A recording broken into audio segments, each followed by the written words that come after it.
Under investigation for industrial espionage. Cordelia Thornfield's voice cut through the boardroom like a power surge through unprotected circuits. 23 pairs of eyes turned toward me, including 3 from the Federal Energy Regulatory Commission who'd flown in from D.C. specifically for this quarterly review. I'm Garrett Sheffield, 47, and I've been keeping America's lights on for 19 years. Senior Grid Architect at Apex Energy Solutions, responsible for the Phoenix Grid, 847 substations across 8 western states, serving 32 million people. When your air conditioner kicks on in Phoenix or your electric car charges in Denver, there's a decent chance my code is making sure the electrons flow where they need to go. But sitting in that mahogany paneled boardroom, watching Cordelia's perfectly manicured finger point at me, like I was some kind of terrorist, all that expertise suddenly felt like voltage running through a broken circuit. Mr. Sheffield, she continued, her Harvard MBA apparently not covering the concept of due process, has been in unauthorized contact with representatives from Grid Technologies. We have documented evidence of proprietary system specifications being transmitted to foreign entities. The voltmeter pen in my shirt pocket, my nervous habit for the past decade, stayed perfectly still. When you work with high voltage systems long enough, you learn to keep your movements controlled. Sudden gestures can be fatal. That's a serious allegation, said Commissioner Bradley from FERC, his government-issued tie askew from the morning's plant tour. Do you have documentation? Preston Thornfield, CEO and Cordelia's husband, slid a manila folder across the polished table. Trust fund baby who inherited the company from his father never spent a day in the field. Couldn't tell a transformer from a transmission line if his life depended on it. The guy probably thought a megawatt was some kind of power tool. Email logs, file access records, even recorded phone conversations, Preston said, his voice carrying that particular confidence that comes from never having to actually prove your competence. Mr. Sheffield has been systematically compromising our infrastructure designs. I touched the voltmeter pen. The familiar weight usually helped me think through complex load calculations. This time it was calculating something different entirely. The evidence is fabricated, I said quietly. No point in getting loud when you're dealing with a short circuit. Every system access is logged with biometric verification. Every external communication goes through encrypted company channels. If there's documentation showing otherwise, someone created it. Cordelia's smile had all the warmth of a dead short. Security will escort you out immediately. Your access cards, company devices, and any materials related to the Phoenix Grid are to be surrendered. Given the national security implications, we've already contacted the appropriate federal agencies. The 3 FERC commissioners exchanged glances. Commissioner Bradley looked like he'd just watched a transmission line come down in a windstorm. Mrs. Thornfield, given the critical nature of the Phoenix Grid, perhaps we should discuss transition protocols. Already handled. Preston interrupted. Bryce Dalton from our operations team will assume Mr. Sheffield's responsibilities. The transition will be seamless. Bryce Dalton? Good kid. Fresh from Georgia Tech, understood the theoretical concepts. But understanding grid theory and maintaining grid stability are like understanding automotive engineering versus actually driving in a blizzard at 70 miles per hour. The Phoenix Grid wasn't a textbook problem.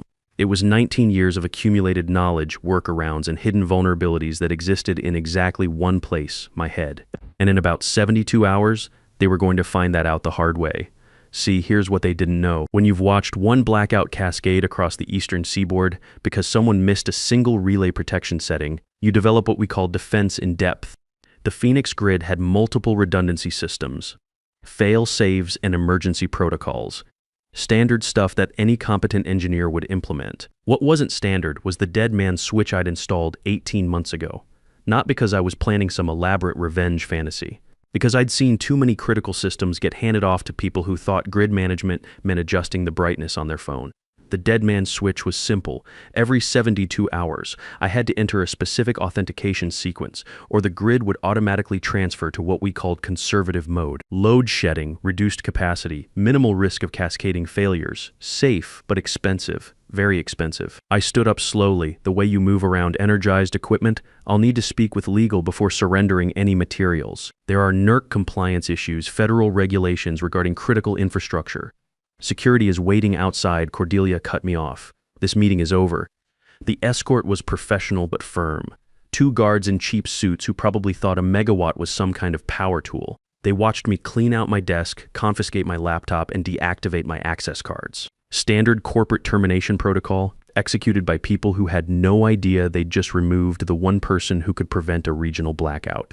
The irony wasn't lost on me.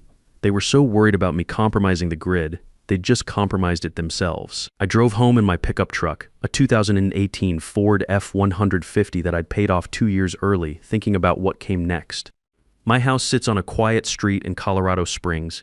Nothing fancy, but it's mine. No mortgage, no car payments, no debt. When you spend your career managing systems that can't afford to fail, you tend to apply the same philosophy to your personal finances. I sat in my kitchen with a beer and my personal laptop.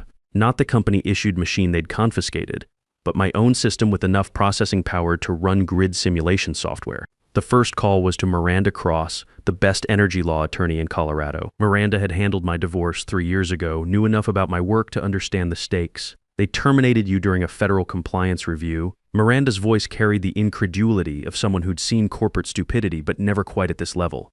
Garrett, that's career suicide. FERC takes grid stability seriously, especially post-Texas freeze. It gets worse, I said, pulling up the Phoenix Grid monitoring interface on my laptop. My personal access, the one tied to my professional certifications, not company employment, still worked.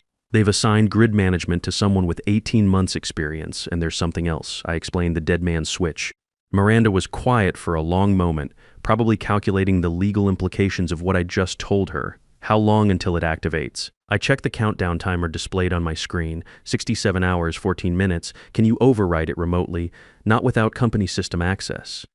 The authentication requires physical presence at the primary control room and biometric verification. Another pause. Garrett, if that grid goes into conservative mode during peak summer loading, rolling blackouts across 8 states, estimated cost of $3.2 billion for the first week alone, and that's assuming no cascading failures. You built a dead man's switch into critical infrastructure. I built a safety protocol into critical infrastructure. There's a difference. The distinction mattered. What I'd installed wasn't sabotage. It was the electronic equivalent of a pressure relief valve. When things got too dangerous, the system would automatically reduce risk, even if it meant reduced capacity. Any competent grid operator would understand the logic. Unfortunately, Apex Energy didn't have any competent grid operators anymore. The next 48 hours felt like watching a slow-motion car accident. Local news picked up the story, senior engineer terminated amid espionage investigation. Channel 7 ran a segment with a reporter standing outside our facility, using words like national security threat and foreign infiltration.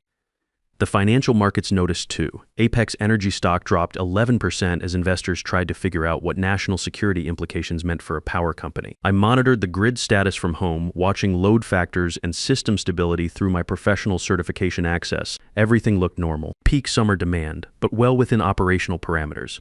For now, my ex-wife called that evening. Sarah and I had been married for 12 years before we figured out we were better as friends than spouses. She's a nurse at Memorial Hospital, works the night shift in the emergency department. Garrett, I saw the news. Are you okay? I'm fine. Just some corporate politics gone sideways. They're saying you were selling secrets to China. They're saying a lot of things. Most of them are lies. Sarah knew me well enough to hear what I wasn't saying. What aren't you telling me? I looked at the countdown timer on my laptop screen. 43 hours, 22 minutes. Just that it's going to get interesting before it gets better. Interesting how? The kind of interesting that makes the evening news. She was quiet for a moment. Should I be worried? About me? No. About having a flashlight and some extra batteries? Probably a good idea. The call came at 11:47 p.m. on the second night. Bryce Dalton, sounding like a man who just realized he was in over his head. Mr. Sheffield? Sir, I'm sorry to bother you, but we're seeing some anomalies in the grid management system. There's a countdown timer that appeared this afternoon, and I can't figure out what it's counting down to. What does it say? 18 hours, 32 minutes. And there's a message that says authentication required for continued operation. I've tried everything, password resets, system reboots, even called IBM support. Nothing works. I looked out my kitchen window at the lights of Colorado Springs twinkling in the distance. 32 million people going about their evening routines, completely unaware that their electricity was about to become a very expensive lesson in corporate incompetence. Bryce, you need to call Preston Thornfield right now. Tell him the Phoenix Grid is going into emergency conservation mode in 18 hours unless I'm allowed to complete the authentication sequence. Sir, I don't understand. What authentication sequence? The one I installed to prevent unqualified personnel from destroying critical infrastructure. There was a long pause. Mr. Sheffield, are you saying you sabotaged our system? I'm saying I protected it. Same thing I've been doing for 19 years. The next morning, my phone rang at 6:23 a.m. Preston Thornfield no longer sounding quite so confident. "Sheffield, what the hell did you do to our grid?" "I protected it," I said, sipping coffee from my favorite mug. "A gift from the National Grid Reliability Conference 2019. Same thing I've been doing for 19 years. There's some kind of countdown timer. Our people can't override it. That's because your people don't have authorization. Only I do. This is sabotage.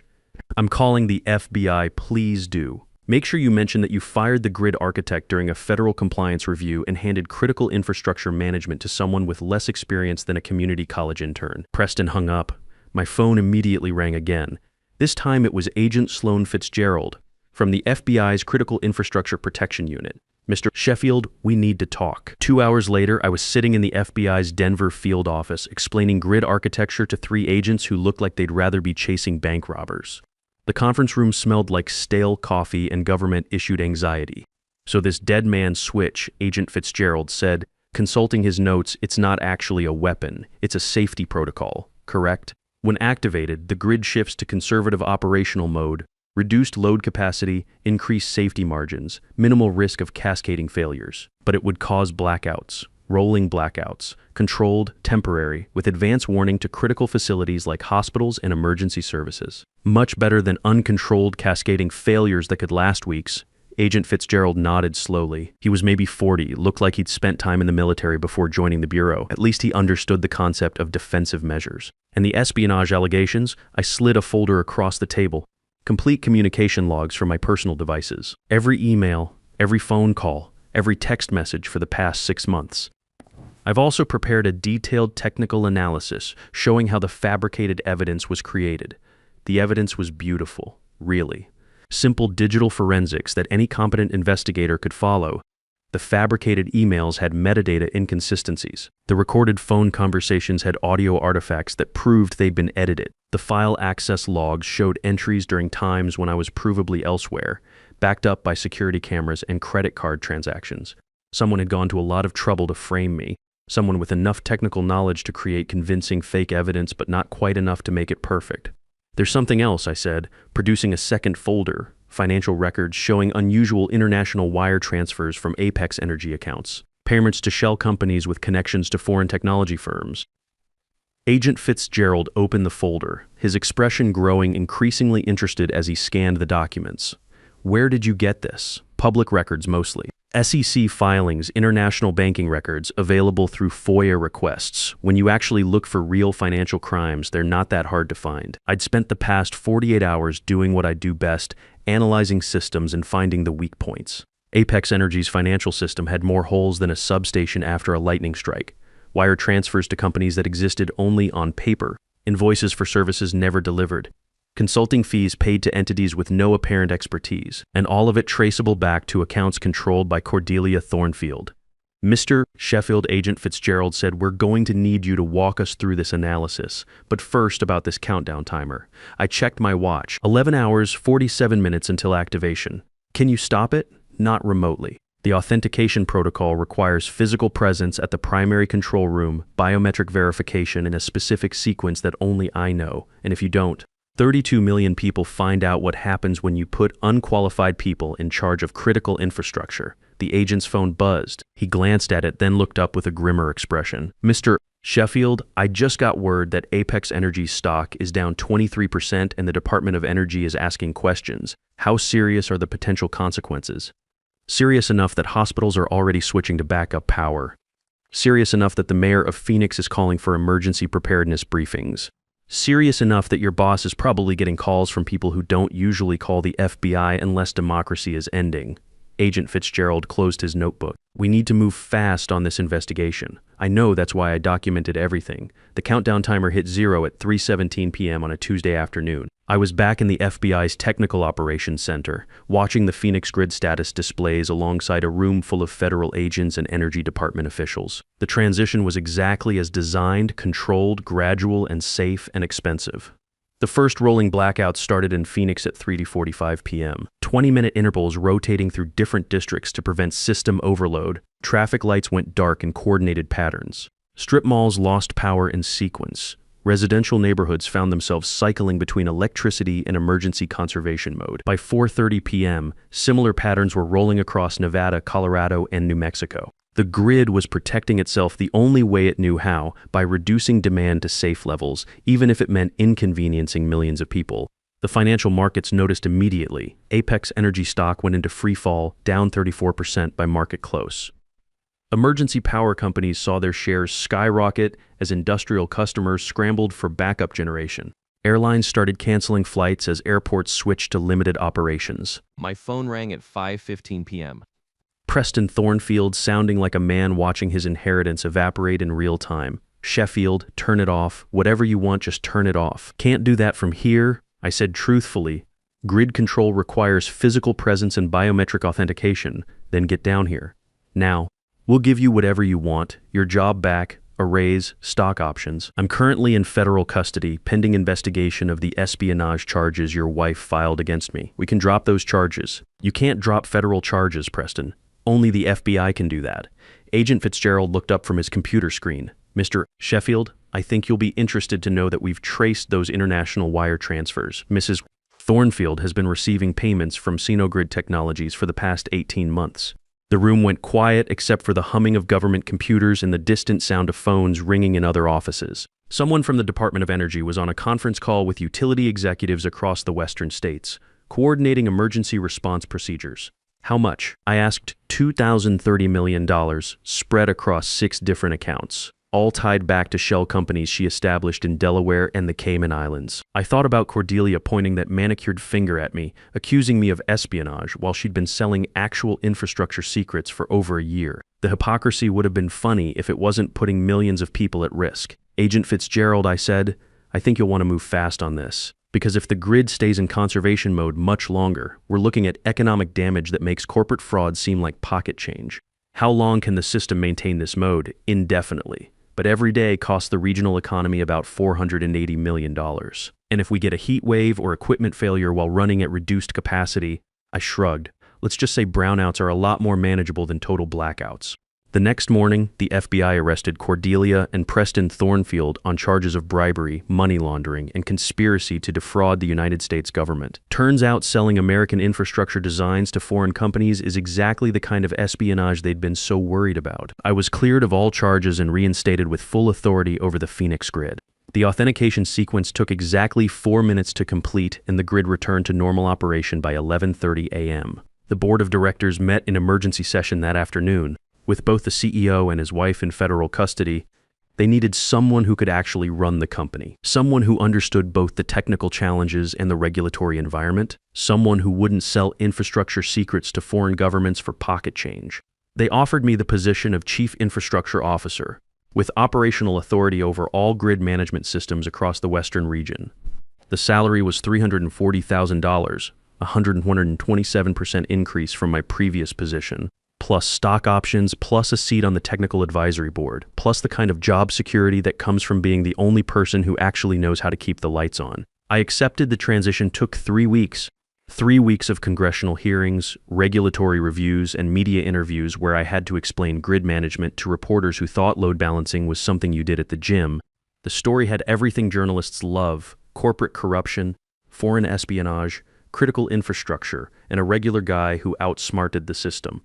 CNN ran a segment called The Grid Guardian. Fox News did a piece on infrastructure security and corporate accountability. Even 60 Minutes wanted an interview, though I declined. I'm not built for that kind of attention. I'm built to make sure power flows where it needs to go when it needs to get there. The Thornfields were convicted 8 months later. Preston got 12 years in federal prison for fraud, conspiracy, and violation of the Foreign Agents Registration Act. Cordelia got 15 years for espionage, money laundering, and what the judge called breathtaking disregard for national security. During the trial, more details came out. Cordelia had been selling grid specifications, vulnerability assessments, and operational protocols to Sinogrid Technologies since 2022.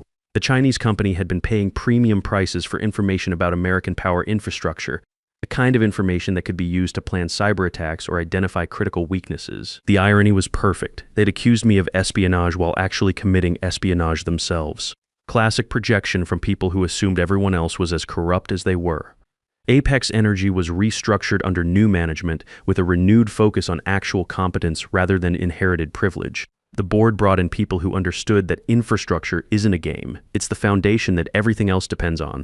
They instituted new hiring policies that prioritized technical expertise over family connections. They created redundant security protocols to prevent any single person from having too much control. And they kept the dead man's switch, because sometimes the best way to protect a system is to build in consequences for mismanaging it. I still carry that voltmeter pen, still check electrical fields when I'm thinking through complex problems. But these days, the problems I'm solving are bigger infrastructure investments, renewable energy integration, grid modernization projects that will keep the lights on for the next generation. The Phoenix Grid now serves as a model for other regional networks. We've implemented advanced AI monitoring, improved cybersecurity protocols, and redundant fail-safes that make the system more resilient than ever. Other utilities send their engineers to study what we've built here. But the real lesson isn't about technology, it's about people. I've hired 47 new engineers in the past year, some fresh out of college, some seasoned professionals from other companies. What they all have in common is competence. They know their stuff, they take the work seriously, and they understand that millions of people depend on them doing their jobs correctly. No more trust fund babies playing with critical infrastructure. No more MBAs who think engineering is just another department to optimize. No more people who confuse authority with expertise. The new culture at Apex Energy is simple. If you can't do the work, you don't get the job. If you can't handle the responsibility, you don't get the authority. If you can't be trusted with critical systems, you don't get access to critical systems. It's amazing how well things work when you put competent people in charge and let them do their jobs. My ex-wife Sarah stopped by last month to drop off some tax documents from our old joint accounts. She looked around my new office. Bigger than my old one, better view, actual influence over company policy. "You seem happy," she said.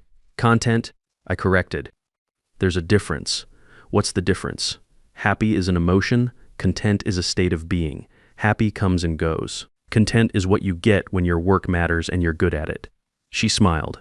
"Very engineering of you to quantify satisfaction. Everything can be quantified if you use the right metrics. These days, my primary metric is simple. How many people have reliable power? The answer across our 8-state region is 32 million. Every day, 32 million people flip switches and trust that electricity will flow. They charge their phones, run their air conditioning, power their medical devices, and never think about the infrastructure that makes it possible. That's exactly how it should be. The Phoenix Grid runs at 99.97% reliability, now better than the national average, better than most international standards. We've prevented 4 potential cascading failures in the past year through early detection and proactive maintenance. We've integrated 2,300 megawatts of renewable energy without compromising grid stability. Sometimes the best revenge is just being good at your job when everyone else forgot why that matters. Look, here's what I learned from all this, and maybe it applies to your situation too. In every workplace, there are people who actually do the work and people who just manage the people who do the work. The people who do the work usually know more about the work than the people managing them, but the people managing them often have more political power, better connections, fancier degrees. Most of the time that system works fine. Competent managers respect competent workers, and everybody focuses on getting things done. But sometimes you run into managers who mistake authority for expertise, who think their position means they're automatically smarter than everyone below them. Those are the dangerous ones. When you encounter that kind of manager, you have 3 options. You can go along with their incompetence and hope nothing breaks. You can try to educate them and hope they listen. Or you can build systems that protect the work from the people who don't understand it. I chose option 3, and it worked out pretty well. The Phoenix Grid serves 32 million people across 8 states. Every single one of them can flip a switch and trust that the lights will come on. That's not magic. That's just competence, properly applied and adequately protected. Sometimes that's all the justice you need.